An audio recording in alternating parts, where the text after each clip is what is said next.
Alrighty, welcome to my presentation on the 3 pillars of veganism. I'm Danna Hilleren, and I'd like to talk to you today about health, environment, and uh, animal advocacy. I wrote here innocent lives just for dramatic effect, but those are the 3 main ideas backing following a plant-based living.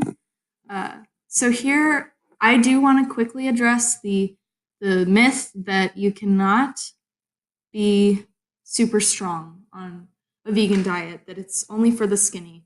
Really, it's not just a weight losing tactic, as you may see on the internet. It's really, you can still build lots of muscle as a vegan. You have to put in the same work. And there are some supplements that you can take, but they're not necessary. If you're eating enough whole foods, you will be getting enough iron, calcium, protein. That's a big one, as long as you're being mindful of what you're eating. And that doesn't mean outlining everything, it just means incorporating a variety of things. So I just wrote here that eating is not a one-stop shop for health, but it can be a huge step forward. The big idea there is just feeling good inside and out. So I included here a document from nursingdegree.net. It basically just outlines all of the numerous health studies that have been done over the years, just in a quick little bullet point list to give you an idea of things if you want to further explore them. So that doesn't mean that vegan food has to be perfect all the time. Here I have some more traditional American style foods, and it does not look vegan at all. But all of this is, and it's really just those small substitutes that can get you to following those morals, your newfound morals for food. So coming on to the next point, a big consideration to make when thinking about going plant-based is the effect that eating omnivorously has on the environment. Here I wrote, one cannot claim to be an environmentalist and eat meat. Now that's something I read when I was first investigating this idea, and it really hit me hard because I love to hike just like everyone else, and I'm always outside every chance I can get, and I really care about learning about ecosystems and all the different animals. So that one really struck me, and I started kind of doing my research. This is some of the stuff that I found and that really convinced me in the first place. Methane in the environment is a huge one. We always joke about, oh, the cow burps, the cow farts, all of that stuff. But methane really is a very intense chemical, and it does affect our waterways quite a bit and the ozone layer. So it does make our global warming problem a lot worse, way more than cars actually.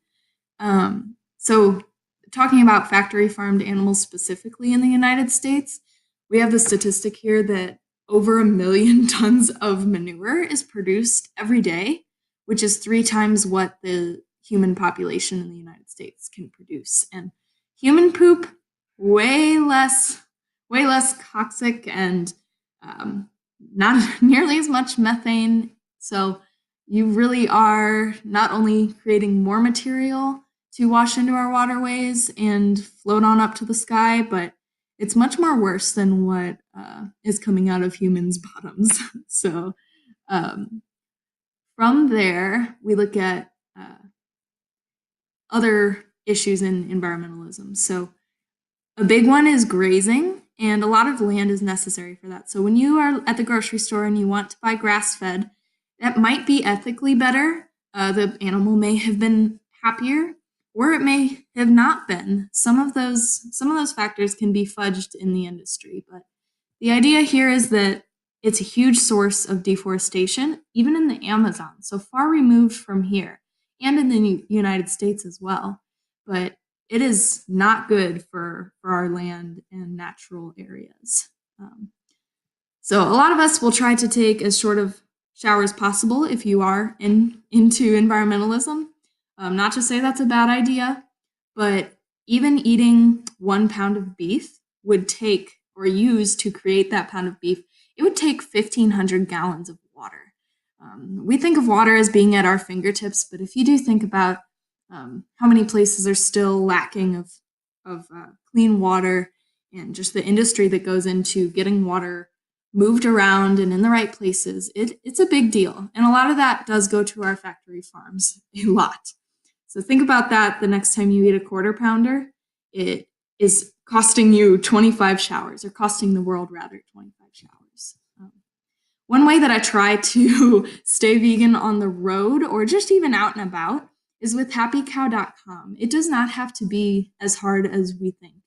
Happycow.com is great because it outlines not only vegan specific restaurants, as are pictured in the 2 pictures on the right, but also just what can I find in a fast food place? What could I order at a traditionally non-vegan fast food place?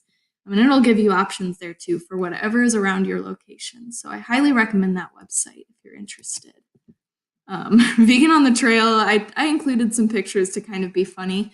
But basically, I've found great things with this. Packing food has become a lot easier because I'm not as concerned with things spoiling when I'm out camping or hiking, anything like that. Most of the foods we go with anyway are typically leaning towards the vegan side. And you can even buy vegan beef jerky now, which is kind of fun. So these are all things to consider. You can still even find freeze-dried meals for backpacking that are vegan. There's more and more every day in the industry, it seems. A huge part is through education with kids, making the connection between what we eat. We really build those walls when we are young to think of our dog as very different from what we're eating on our plate.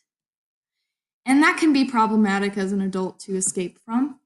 But especially as a kid, building up those walls, they are very, very empathetic as most children.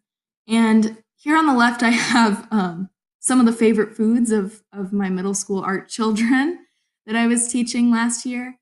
They created all these foods, and really the only vegan options on that table, as they normally are, I see a couple pineapples and some potatoes. That's about it. So through watching things like Planet Earth, kids will often say, "Oh my gosh, that poor animal getting eaten by that other animal," when in reality, we're doing the same thing every day. So making that connection is huge. And speciesism really is the topic that lends itself to. I have my dog there in the right corner, and a funny cow sticking his tongue out saying, "Don't eat me."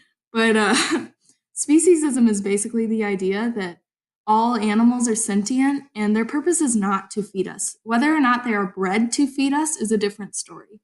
We have a lot of control in this world, and we have to use it wisely. So I have here that issue because it can be a big turning point for a lot of people. But what is to say that our dog is different from a very smart, wise pig that we fry up in the morning?